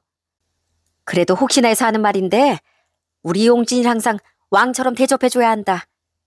우리 용진이가 변호사만 되면 네 팔자도 피는 건데 미리미리 고마워란 말이야. 알겠지? 머리가 잘 돌아가려면 잘 먹고 잘 재하니까 밥상도 더 신경 쓰고 행여나 집안일 같은 거 시키지도 마라. 걸렸다가 나한테 혼날 줄 알아. 주로 시모가 제게 저런 황당한 말을 하면 시부는 옆에서 고개를 끄덕이며 동의를 하곤 했습니다. 참 어이가 없더라고요. 물론 남편도 힘들겠지만 저도 힘들게 고생하고 있는데 남편을 무조건 왕대접을 해주라니 말입니다. 처음엔 그냥 아들이 기죽을까봐 걱정돼서 그러는 거겠지 하고 이해하려고 노력했는데요. 갈수록 제게 계속 전화까지 걸어 잔소리를 하던 시모 때문에 저도 짜증을 참지 못하겠더군요. 예, 오늘 우리 용진이 뭐 먹였니? 그냥 된장찌개랑 밑반찬이랑 해서 먹였어요. 뭐? 아이 고기 반찬도 없이? 아이 꼴랑 그거 먹고 애가 하루 종일 어떻게 공부하라고? 너네가 신경 쓰라고 했어 안 했어? 이 시애미 말이 웃음니?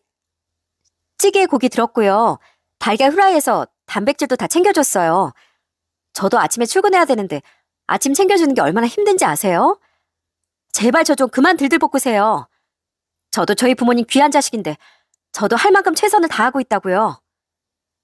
아들 걱정도 정도 것이지 제가 무슨 식모로 고용된 사람이랍니까? 전 점점 짜증나서 시모의 전화를 잘 받지도 않았어요. 남편은 제게 미안해하며 시모에게 전화를 걸어 화를 냈지만 그럴수록 시모는 제게 더 불만을 가졌죠. 공부하느라 힘든 애한테 시시콜콜 다 이르고 사니 넌? 애를 얼마나 네 입맛에 맞게 길들였으면 그 효자인 애가 나한테 역정을 내겠어? 저도 힘드니까 자식인 남편한테 가운데서 잘 해결해보라고 도움을 구한 거죠. 어머님, 저도 일하랴 집안일 하랴 남편 챙기랴 몸이 아주 10개라도 부족할 정도로 힘들어요. 그러니까 저 좀 제발 가만히 내버려둬 주세요. 정말 어쩌라는 건지 시모를 좋게 생각할래야 그럴 수가 없더라고요. 문제는 거기서 끝이 아니었습니다. 한 번은 제가 너무 무리를 했는지 명절 직전에 심한 감기 몸살에 걸려버렸어요. 그래서 고민 끝에 시모에게 전화를 걸어 말했죠. 어머님, 정말 죄송한데요. 제가 오늘 몸이 너무 아파서 음식하러 내일 내려가기 힘들 것 같아요. 우선 남편만 먼저 보내고 전 몸 좀 괜찮아지면 당일에 가던지 해도 될까요? 죄송해요. 뭐? 너 우리 집안이 아주 우습니? 어떻게 며느리가 명절 음식을 하러 안 내려와? 너 솔직히 말해봐라. 너 혼자 돈 벌고 우리 용진이 뒷바라지 한다고 유세 떠는 거지? 잔말 말고 내일 당장 내려와. 우리 용진이 공부하느라 힘들 테니까 서울에서 공부하라고 하고 너만 혼자 내려오라고. 공부하는 남편도 힘들겠지만 저도 힘들다고 몇 번을 말씀드려요. 게다가 저 아프다고요. 전화 끊으면 병원 가서 링거라도 맞으려고 준비하고 있는데 음식을 하러 오라고요? 절 가족으로 생각은 하고 계신 거예요? 네가 우리 아들을 무시해서 이러는 것 같으니까 그렇지. 아파서 병원에 가더라도 우선 와. 와서 일하다 정 안 되겠으면 여기 보건소라도 가.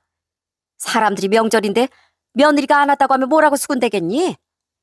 직장 그만두고 변호사 시험 준비한 우리 아들 무시해서 그런 거라고 손가락질들 할 거 아니야.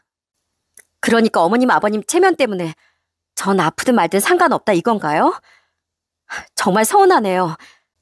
어머님, 죄송하지만 전 제 몸부터 살펴야겠어요. 전 못 갑니다. 너무 서운한 나머지 전 제 말만 마치고 전화를 끊어버렸습니다. 아픈 며느리 와서 음식하라고 하고 공부하는 아들이 힘드니 서울에 있으라는 게 말이랍니까? 제게 말을 전해들은 남편은 어쩔 줄 몰라하며 혼자 시댁에 가더라고요. 자기가 직접 가서 크게 한마디 하겠다고요. 이렇게 시댁과 저 사이의 골은 깊어져만 갔습니다. 그 와중에 남편은 로스쿨을 졸업하게 됐어요. 그리고 졸업 전 치른 첫 변호사 시험에선 낙방을 하고 말았죠. 미안해 여보. 딱 첫 시험에 붙어서 당신 고생 얼른 끝나게 해주고 싶었는데. 괜찮아. 뭐 이번만 기회인가? 이번엔 연습시험 쳤다고 생각하고 다음에 더 잘하면 되지. 남편은 기대가 컸는지 크게 낙심하더라고요. 저와 친정 식구들은 그런 남편을 북돋아주려 노력했습니다. 어떻게 첫 술에 배부르겠냐면서요. 그런데 반면 일이 있어 시댁에 갔더니 시부모 남편에게 이러는 겁니다. 떨어졌다고? 우리 아들 정도면 첫 시험에 떡하니 붙을 거라고 동네방네 엄청 떠들고 다녔는데. 그러게나 말이에요. 아휴, 그래도 다음 시험에 붙으면 되지 뭐. 아무리 체면이 중요해도 그렇지 어떻게 남편 앞에서 대놓고 저렇게 말을 한답니까? 제가 다 서운하더라고요. 그리고 그 뒤에 이어진 시모의 말에 전 기분이 더 팍 상해버렸어요. 미화 너 나한텐 최선을 다하고 있다고 큰소리 뻥뻥 치더니 우리 아들 내조 잘하고 있던 거 맞아? 네가 애 내조를 잘못했으니까 용진이가 이렇게 시험에서 떨어진 거 아니니? 지금 남편이 떨어진 걸 제 탓으로 돌리시는 거예요? 그런 서운한 말씀이 어딨어요. 그렇게 변호사 시험이 쉬웠으면 너도 나도 다 한다고 달려들었겠죠. 그렇게 시험이 쉽게 느껴지시면 어머님이 한번 직접 시험 쳐보시던가요. 참 어이가 없었습니다. 고생이란 고생은 다 하고 있는데 왜 그 탓을 제게 돌리나요? 게다가 옆에서 공감한다는 듯 제게 혀를 차던 시부까지 보니 정말 시댁에 없는 정까지 아주 뚝 떨어지더라고요. 게다가 남편은 다음에도 시험에 떨어졌는데요. 그때도 뒷바라지를 제대로 못한 제 탓이라는 말을 해대던 시모에게 화가 나 그 뒤부터 전 시댁에 거의 발길도 하지 않았습니다. 미안해 여보. 우리 부모님도 내가 계속 떨어지니까 예민해져서 더 그러시는 걸 거야. 부모님께도 당신에게도 내가 너무 면목이 없다. 그래서 말인데 여보, 당신만 이해해준다면 나 따로 고시원 같은 데 들어가서 시험 공부에만 매진해도 될까? 뭐? 집을 나가겠다고? 집에서 편히 공부하지 왜? 아무래도 집에선 집중이 잘 안 돼서 나 자신을 좀 더 몰아붙이고 싶어. 변호사 시험은 5번까지밖에 응시가 안 되는데 나 벌써 2번이나 떨어졌잖아. 다음엔 정말 붙어야지. 미안하지만 마지막으로 딱 1번만 더 이해해주라. 어? 한편 남편은 2번째 시험에서 떨어진 지 얼마 안 돼요. 따로 나가 살고 싶다는 부탁을 하더라고요. 솔직히 내키지 않았지만 그만큼 간절했던 남편의 마음을 이해해 주었습니다. 시댁과는 별개로 전 남편과의 사이가 여전히 좋았거든요. 전 남편에게 작은 원룸 월세방을 얻어주었어요. 고시원보단 그래도 그곳이 나을 것 같아서요. 남편은 제게 몇 번을 고맙다고 말하며 반드시 결과로 보답하겠다고 다짐하더라고요. 전 남편의 자취방에 반찬도 만들어다 주고 한 번씩 집안일도 해주며 여전히 열심히 뒷바라지를 했습니다. 전 남편에게 밥을 사 먹고 필요한 걸 사라며 생활비 명목으로 카드를 하나 줬었어요. 제가 곁에 계속 있을 수가 없었으니까요. 그렇게 열심히 뒷바라지를 해줬건만 남편은 결국 3번째 변호사 시험에도 떨어지고 말았죠. 나 이러다가 진짜 변호사 못 되는 거 아닐까? 하지만 이제 와서 그만두기엔 그동안 바친 시간하고 돈이 너무 아까워. 당신 할 수 있어, 여보. 원래 큰 행복을 찾아가려면 그만큼 고난의 시간도 길다잖아. 고마워, 여보. 날 끝까지 믿어주는 건 당신뿐이야. 그래도 전 끝까지 도전하고 싶어하던 남편을 믿고 응원을 해주었어요. 그래도 전 최소한 명절엔 남편을 봐서 시댁에 갔었는데 시부모는 도저히 그 결과를 믿을 수 없어 하더라고요. 아휴, 이러다 5번 다 떨어지는 거 아니냐? 동네 창피해서 정말. 미아는 애 뒷바라지를 해주기는 하는 거야? 정 그렇게 못 믿어오시면 직접 서울에 와서 어머님이 뒷바라지 하시던가요. 시모는 또 제 탓을 하려고 들더라고요. 남편은 그런 자신의 부모 앞에서 고개를 들지도 못했죠. 그런 남편이 안쓰러워 보여 전 그냥 등을 가만히 쓰다듬어줬어요. 이게 뭐야? 식당에서 100만 원을 긁었다고? 그런데 언제부턴가 남편의 씀씀이가 한 번씩 너무 커지더라고요. 한 번은 제가 야근을 하고 있는데 남편이 카드로 100만 원 넘게 긁었다는 알림이 온 거예요.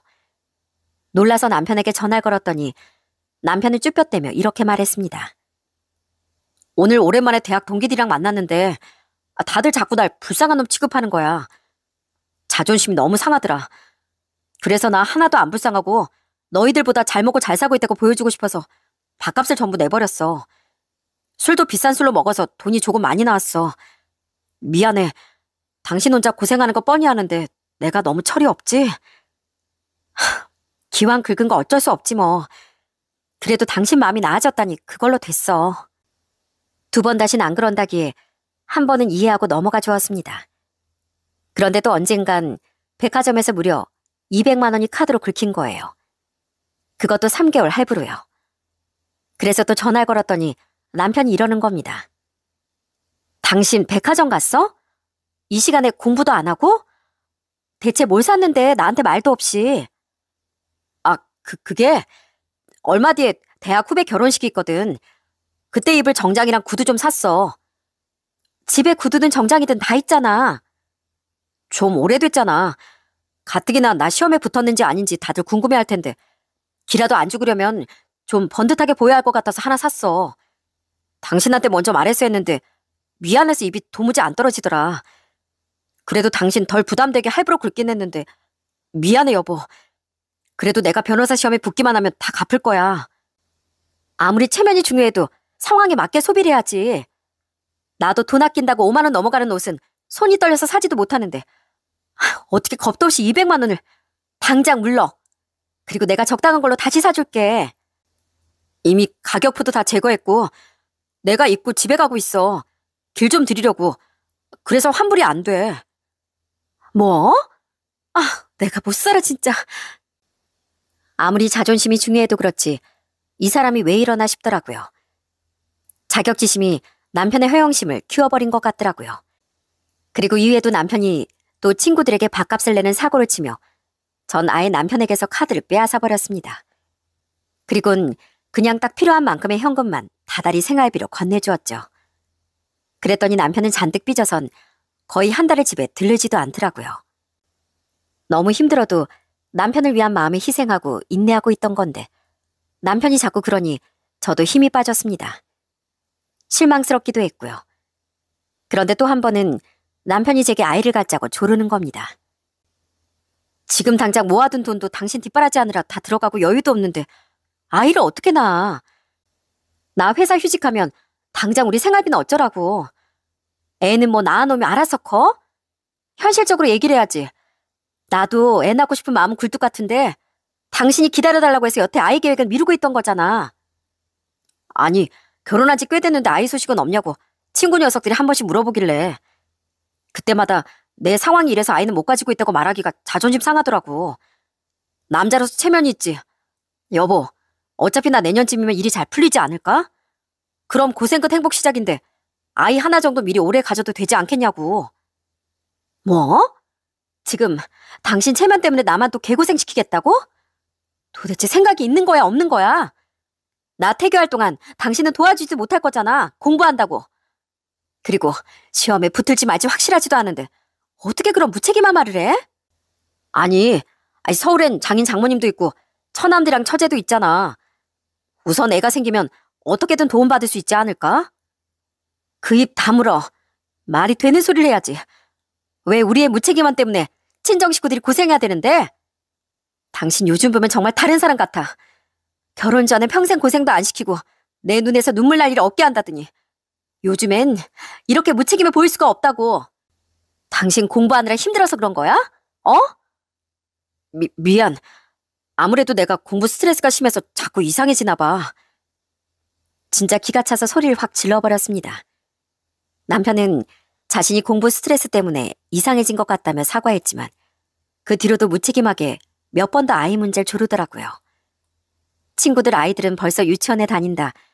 자꾸만 그런 얘기를 들으면 자기가 못난 남편 같다 하면서요. 그놈의 친구들과 연락하지 말고 공부나 하라고 화를 내면 남편은 삐지기까지 했죠.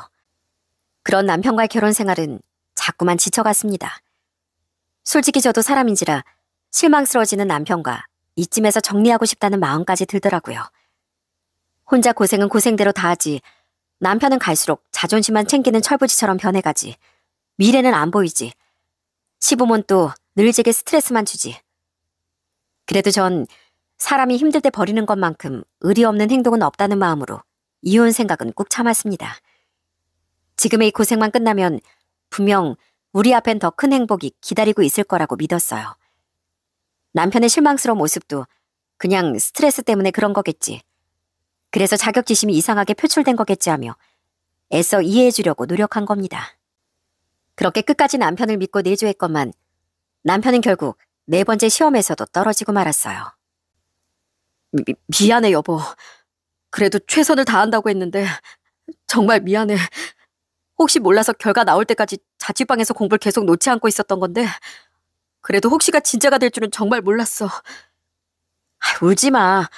변호사 좀 못 된다고 세상이 뭐 무너지기라도 해? 아직 한 번 남았잖아. 끝까지 최선을 다해보자. 집에서 함께 시험 결과 확인한 뒤 남편은 미안하다며 엉엉 울더라고요. 5번의 기회 중 4번이 사라졌으니 솔직히 저도 착잡하긴 했습니다. 그동안 들어간 학비며 돈이며 시간이며 어마어마했으니까요. 그래도 저보단 남편이 더 힘들겠지 싶어 우선 입을 다물고 남편을 위로했죠. 그 뒤 남편은 직접 시댁의 소식을 전하겠다며 혼자 시댁에 내려가더라고요. 어차피 제가 함께 가봤자 또 제 탓만 하지들 않으시겠냐며 혼자 가겠다고 하더라고요. 그 뒤 화가 난 시모가 또 제게 한 소리 하려고 전화를 걸진 않을까 했지만 다행히 시모도 시부도 제게 연락을 하진 않았습니다. 남편은 다시 자취방에서 마지막 시험을 준비하기 시작했어요. 그런데 시험 결과가 나온 지 2달 뒤쯤 전 아주 어처구니 없는 진실을 알게 됐습니다. 당신 아까부터 자꾸 뭘 봐? 아무것도 아니야. 그냥 동영상 보고 있었어, 동영상. 아무 소리도 안 들리던데? 생각해보면 당신 요즘 부쩍 집에 와도 휴대폰만 붙들고 있는 것 같다. 뭐야, 나 몰래 자취방에서 뭐 새살림이라도 차렸어? 그때 남편은 저와 시간을 보내기 위해 집에 와 있었어요. 그런데 남편이 유독 손에서 휴대폰을 계속 놓지 않는 겁니다. 그땐 농담 삼아 저렇게 물었지만 곰곰이 생각해보니 이상하더라고요.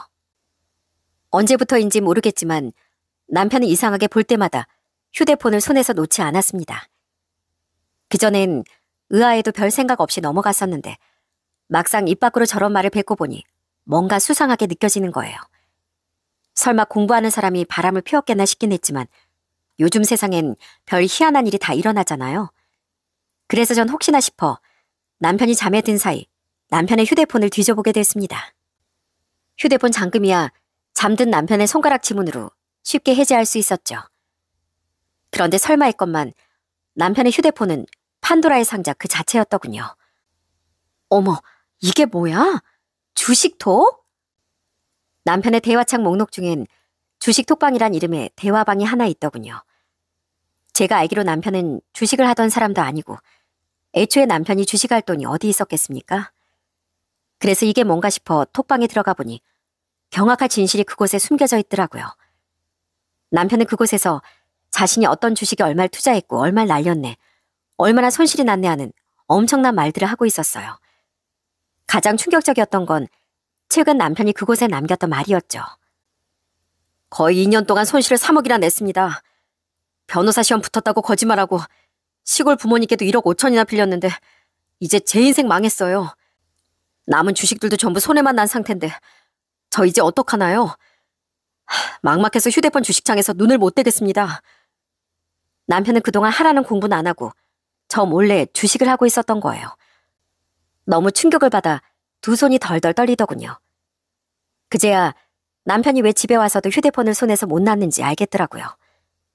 남편은 혼자 살던 2년이란 시간 동안 저 몰래 무려 3억이라는 거금을 날렸던 거예요. 전 너무 놀라 남편을 마구 흔들어 깨웠습니다. 그리고 목소리까지 덜덜 떨며 남편을 추궁했어요. 당신 지금 제정신이야? 뭐야, 왜 그래? 당신 나 몰래 주식했어?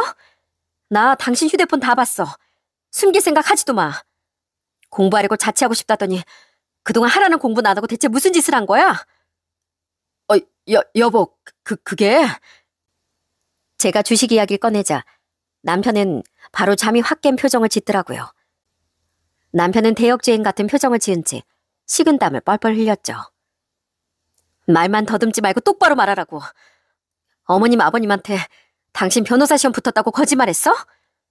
그렇게 1억 5천을 뜯었다고 톡방에 다 써 있었어. 게다가 총 3억을 잃었다면서? 그럼 나머지 1억 5천은 어디서 어떻게 구했어? 미안해 여보. 내가 다 설명할게. 나도 압박감이 너무 심해서 그랬어. 시험은 2번이나 떨어지고 부모님이랑 당신한테 면이 안 서니까 나도 살 길을 찾아보려고 주식에 손을 댔던 거야. 당신한테 들키면 당연히 못하게 할 것 같아 집도 나갔던 거고. 처음엔 집 담보로 제2금융권에서 돈을 좀 빌려서 시작했었어. 그렇게 공부도 하고 돈도 불려볼 생각이었는데 생각보다 주식에 시간을 많이 빼앗기게 되더라. 그래서 시험에도 떨어지고 주식은 자꾸 물리고 나도 지옥이었어. 남편의 말은 들을수록 기가 찼습니다. 남편은 2번째 시험에서 떨어진 뒤 스스로 염치가 없다고 느껴 주식에 관심을 가졌다고 하더라고요. 남편은 처음부터 공부가 아니라 주식을 몰래 하려고 집을 나갔던 거예요. 남편은 대담하게도 자기 명의로 된 집을 담보로 1억 5천이나 대출을 받아 전부 날렸다고 하더라고요. 긴 시간 동안 야금야금 천천히요. 너무 무서웠어. 주식 들여다보느라 시험은 계속 떨어지고 손실은 눈덩이처럼 불어나고 다달이 대출금 갚으려고 여기저기 돈 빌려 쓰다가 카드 대출까지 받아서 돌려막게 됐는데 결국 갚을 길이 없어서 실은 신용불량자까지 돼버린 거야. 뭐? 신용불량자? 시험도 또 떨어졌지. 상황도 엉망이지. 대체 이걸 어쩌나 했는데 딱 부모님이 생각난 거야. 마침 시험 결과 발표도 난 직후라 그때 부모님 집에 가서 거짓말을 했던 거야. 변호사 시험에 붙었다고. 근데 대신 대형 로펌에 취직하려면 청탁 형식으로 거금이 좀 필요하다고 말해서 1억을 받아낼 수 있었던 거야. 취업만 하면 돈 모아서 빨리 갚겠다고 하면서 말이야. 신용불량자까지 된 남편은 그때까지도 정신을 못 차리고 더 대담한 짓을 벌였던 겁니다. 남편은 그래서 자기 혼자 시댁에 내려간 뒤 시부모에게 거짓말로 돈을 뜯어냈던 거예요. 철석같이 남편의 말을 믿고 기뻐서 방방 뛰었던 시부모는 아무런 의심도 없이 남편에게 돈을 빌려줬다고 하더라고요. 어차피 내년엔 꼭 붙을 수 있을 거라고 생각하니까 1년 정도 속이는 건 괜찮을 것 같더라고. 우선 신용불량 상태부터 어떻게 해보려고 난 단타를 노렸어. 더 확실한 코인이랑 선물에 손을 댄 거야. 아직 압류까지 걸린 상황은 아니었어서 난 통장에 들어온 돈을 바로 코인하고 선물에 나눠서 전부 투자했어. 근데 고작 한 달도 안 돼서 싹 다 사라지더라. 그래서 마지막이란 생각으로 또 어머니한테 전화를 해서 5천을 빌렸어. 청탁 금액이 좀 모자라다고. 근데 그것도 결국 얼마 전에 먼지가 돼서 사라졌어. 그렇게 남편은 집 담보로 받은 대출금 1억 5천과 시댁에서 받아낸 1억 5천을 합해 총 3억을 날렸던 겁니다. 정말 뭐 이런 날벼락 같은 일이 다 있나 싶더라고요. 그동안 전 남편을 철석같이 믿고 7년을 뒷바라지했는데 엄청난 배신감이 들더라고요. 전 울분에 차서 소리를 쳤습니다. 진짜 제정신이야? 그렇게 면이 안 섰으면 더 열심히 공부해서 합격할 생각을 해야지. 어떻게 주식에 몰래 손을 대? 그것도 전부 대출을 받고 빌려서. 그런데 그 와중에도 체면 차리겠다고 명품 옷 사고 외식 쏘고 아이까지 갖자고 한 거야? 대체 내 인생을 얼마나 나락으로 떨어뜨리려고 그랬던 거냐고. 미안해. 난 내가 언젠간 주식도 흥하고 시험에도 당연히 붙을 줄 알았어. 나도 일이 이렇게 끝까지 잘 안 풀릴 줄은 몰랐어. 배울 만큼 배우고 나이도 들 만큼 든 사람이 현실을 살아야지. 공부만 하느라 현실 감각이 없어졌으면 나한테 상의를 했어야지. 난 내 희생이 다 헛수고인 줄도 모르고 그동안 내 청춘, 내 돈, 아이까지 다 포기하면서 당신 뒷바라지했어. 당신 부모의 억지까지 다 참아주면서. 근데 그런 내 믿음을 이렇게 배신해? 미안해 여보. 나도 오죽했으면 이랬겠어. 나도 잘해보려다 이렇게 된 거야. 한 번 실수했을 뿐이라고. 한 번만 용서해줘. 용서? 당신은 단순히 나한테 한 번 거짓말한 게 아니라 결혼 생활에서 가장 중요한 신뢰를 저버린 거야. 그것도 2년 동안이나. 차라리 당신이 정직하게 시험을 5번 다 떨어진 거라면 그건 같이 이겨낼 수 있었어. 하지만 이건 다르잖아. 난 그동안 당신이 공부 스트레스 때문에 자격지심도 생기고 좀 변한 거라고 이해했는데 애초에 전부 거짓이었던 당신을 이해해줄 필요도 없었던 거야. 남편은 잘못했다며 무릎을 꿇고 싹싹 빌더라고요. 하지만 전 도저히 그런 남편이 용서되지 않았습니다. 전 우선 남편을 방에서 쫓아냈고 방에서 혼자 뜬 눈으로 밤을 지새웠어요. 더는 남편과 함께 살 자신이 없더라고요. 그렇게 깜빡 잠이 들었던 전 주말인 다음날 정오쯤 전화벨 소리를 듣고 잠에서 깼습니다. 제게 전화를 건 사람은 시모였더군요. 이혼을 마음먹은 마당에 시모의 전화를 굳이 받아야 할까 싶었지만 그래도 무슨 일인가 싶어 우선 전화를 받아봤어요. 그리고 그때 시모의 용건은 정말 주제도 모르는 우스꽝스러운 일이었답니다. 무슨 일이세요? 며느리가 돼서 시엠이 전화 받는 꼬락서니 하곤. 목소리 좀 봐라. 아무리 주말이어도 그렇지 너 여태 늦잠 잤니? 얼른 일어나서 우리 변호사 아들 아침부터 챙겨줘야 했을 거 아니냐? 아유 됐다. 거두절미하고 내 용건부터 말아마. 너 계속 우리 용진이랑 살 거니? 네? 그게 갑자기 무슨... 내가 용진이가 변호사 됐다고 다 자랑하고 다녔더니만 우리 집 사정을 잘 모르는 주위에서 아들 장가 보냈냐고 그렇게 물어보더라. 변호사 정도면 같은 변호사나 의사, 아니면 뭐 부잣집 딸내미 정도랑은 짝을 지어줄 수 있지 않겠냐면서. 결혼 안 했으면 좋은 여자 소개시켜주겠다고 다들 난리더라. 그런데요? 내가 너 같은 것도 며느리라고 다 거절하긴 했는데 생각해보니까 억울한 거야.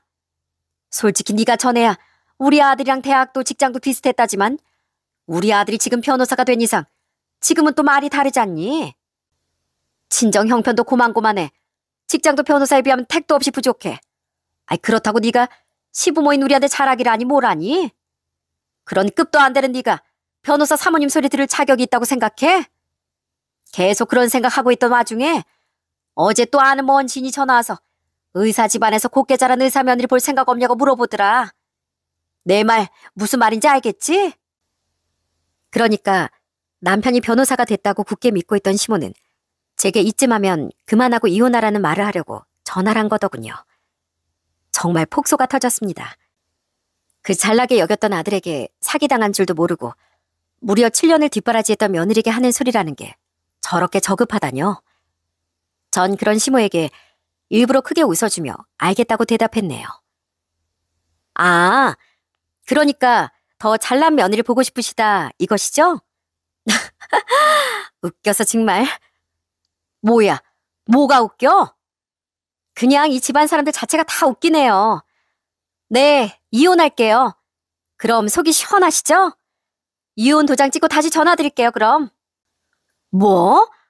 너 그거 진짜야? 제가 시간 아깝게 어머님이랑 왜 농담 따먹기를 하겠어요? 저도 이젠 지칠 대로 지치고 질릴 대로 질려서요. 그 잘난 변호사 아드님 반품해 드릴 테니까 의사든 변호사든 더 좋은 며느리 꼭 들이시길 바랄게요. 제가 순순히 알겠다고 대답하자 시모는 굉장히 어리둥절해 하더라고요. 전 그런 시모와 전화를 끊고 거실에서 잠들어 있던 남편을 깨웠습니다.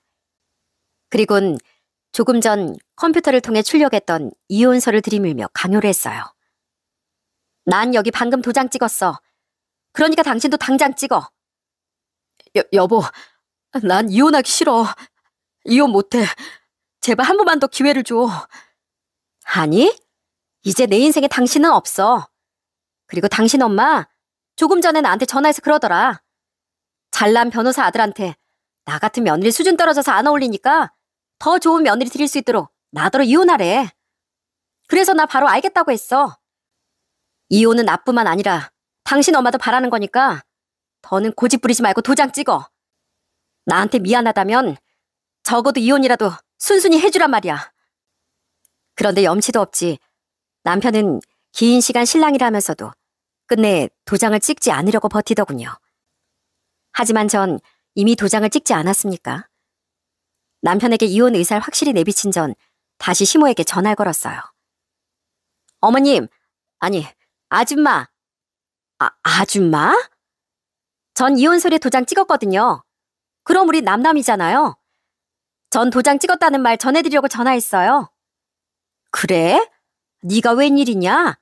변호사 남편 아쉬워서 질척될 줄 알았더니만. 제가 뭐가 아쉬워요? 근데 그거 아세요? 아줌마 사기당하셨어요. 뭐? 사기라니 그게 무슨 소리야? 아줌마가 그렇게 아끼는 아들이요. 지금 변호사 아니거든요. 그동안 공부한답시고 자취방에서 아무도 모르게 집 담보로 대출받아서 주식을 했다네요. 그렇게 1억 5천은 날리고 신용 불량자까지 되니까 이번엔 아줌마랑 아줌마 남편한테 돈을 빌리려고 변호사 시험에 붙었다는 거짓말까지 했다고 하더라고요. 그 1억 5천에 집 담보 대출금 1억 5천까지 합해서 2년 동안 총 3억을 날려먹었다네요. 이 대담한 인간이. 뭐야? 우리 용진이가 거짓말을 했다고? 전 일부러 더 이죽거리며 시모에게 진실을 알려줬습니다. 당연히 시모는 뒤로 넘어갈 뻔했죠. 전 차마 믿지 못하던 시모에게 계속 말을 이어갔어요. 우리 아들이 얼마나 똑똑하고 잘나는데 그딴 거짓말 하겠어? 너 대체 왜 이러는 거냐? 제가 바빠 죽겠는데 거짓말을 왜 하겠어요? 정 그렇게 못 믿겠으면 직접 확인해 보시던가요. 그리고 전 이 사기꾼 백수랑 이혼하고 싶어서 바로 도장 찍었는데요. 이 인간이 글쎄 염치도 없이 이혼을 못하겠다고 버티네요. 아무튼 그러거나 말거나 전 이혼할 거니까 이 폐품도 안 되는 인간 잘 수거해 가세요. 아줌마 아들이 7년이나 뒷바라지한 며느리 바로 팽하려고 들더니 아주 꼴좋게 되셨네요. 그렇게 통쾌한 전화를 끊자 옆에서 듣고 있던 남편의 표정은 완전히 망연자실하게 변하더라고요. 그 뒤로도 남편은 끝까지 이혼을 못하겠다고 버티기에 전 덤덤하게 말했습니다. 그럼 소송 싸움으로 가는 거지 뭐. 어차피 나도 그동안의 세월하고 돈이 억울해서라도 당신한테 뭐라도 받아내려면 소송도 불사해야겠다고 생각했으니까. 전 짐을 싸서 친정으로 가려 다음날 점심쯤 용달차를 불렀습니다. 바로 부르려고 했더니 시간이 되는 업체가 그날따라 없더라고요. 다음날 제가 업체 직원들과 함께 제 짐을 싸는 동안 남편은 울상이 되어 엉엉 울기만 하더라고요. 가지마 여보. 난 당신 없으면 못 살아. 그런 남편을 무시하고 계속 짐을 싸고 있는데 집에 불청객이 한 명 찾아왔습니다. 그건 바로 시모였어요. 시모는 꼭두 새벽부터 서울로 곧장 달려온 것 같더라고요. 우스꽝스럽게도 시모는 전 본체 만취하며 지나치더니 바로 남편에게 달려가 등짝을 후려치고 난리도 아니었어요. 니 저 말이 정말 사실이야? 너 진짜 그동안 공부도 안 하고 주식으로 3억이나 날렸어? 변호사 시험 합격했다는 것도 전부 거짓말이었냐고? 맞아요. 아파요 어머니 좀. 아이고 조상님, 넌 우리 집안의 망신이다 망신이야. 내 돈 1억 5천 어쩔 거야? 어? 우린 네가 변호사 시험 합격했다고 사방팔방 다 자랑하고 동네 플랜카드까지 붙였는데 이 망신사를 대체 어쩔 거냐고. 너 앞으로 집에 내려오지도 마 이 화상아. 아이 그만 좀 하시라고요. 아프다고요. 제가 오죽했으면 주식까지 손댔겠어요. 하도 어머니랑 아버지가 자꾸 시험 떨어졌다고 하면 실망한 티를 내니까 저도 조급해져서 뭐라도 해보려고 한 거잖아요. 그리고 어머니가 뭔데 저희 집사람한테 전화해서 이혼해라 말아 하신 거예요. 제가 이혼하게 된 건 다 어머니 때문이에요. 전 집사람 없으면 못 산다고요. 그런 놈이 네 처까지 속이고 돈을 날려먹어? 아휴, 망신도 이런 망신이 없다 세상에. 그렇게 서로의 탓을 하며 붙잡고 옥신각신하던 두 사람을 보는데 제 얼굴이 다 화끈거렸습니다. 용달차 업체 직원분들 보기가 부끄럽더라고요. 어차피 짐도 거의 다 쌌겠다. 전 그 둘을 내버려 둔 채 짐을 싣고 친정으로 떠나버렸죠. 그 고얀 놈, 널 그렇게 고생시켰어도 우리가 얼마나 응원도 많이 해주고 위로도 해줬는데 사람 일이란 알다가도 모를 일이구나. 네가 얼마나 놀랐겠니? 이미 제 전화를 받고 절 기다리고 있던 친정 부모님과 동생들은 절 따스하게 맞아주었어요. 그 뒤 전 변호사를 선임해 남편에게 이혼 소송을 걸었습니다. 그동안의 제 희생과 7년간 외벌이하며 남편을 뒷바라지했던 일을 내세웠고 남편이 저 몰래 일방적으로 부채를 만들었다는 증거도 제출하며 위자료와 재산 분할을 유리하게 받아내려고 노력했죠. 남은 현금은 거의 없었지만 우리에겐 시부모가 마련해줬던 남편 명의로 된 아파트가 있었으니까요. 아무리 대출금이 있었다고 한들 그나마 기댈 걸어볼 만한 재산은 그 집밖에 없었어요.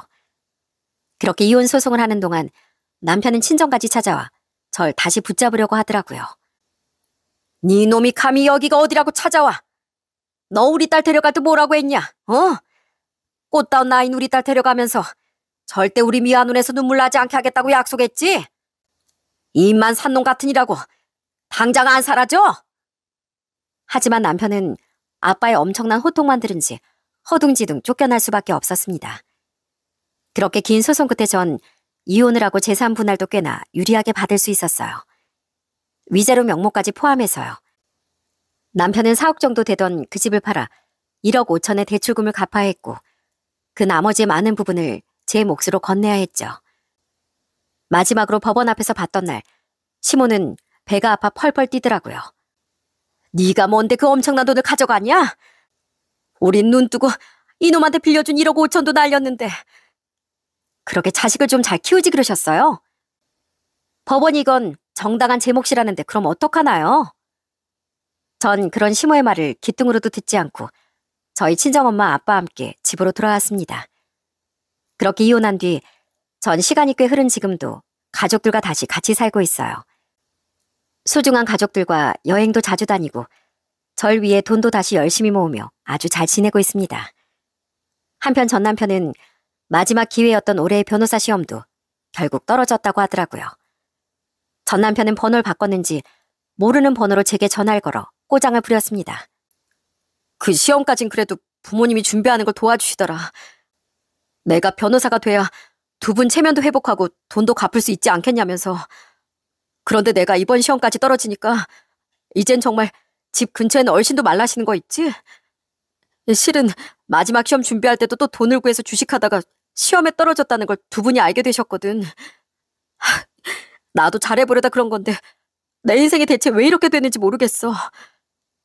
그 이유를 모른다면 당신은 남은 앞날도 계속 그렇게 한심하게 살게 될 거야.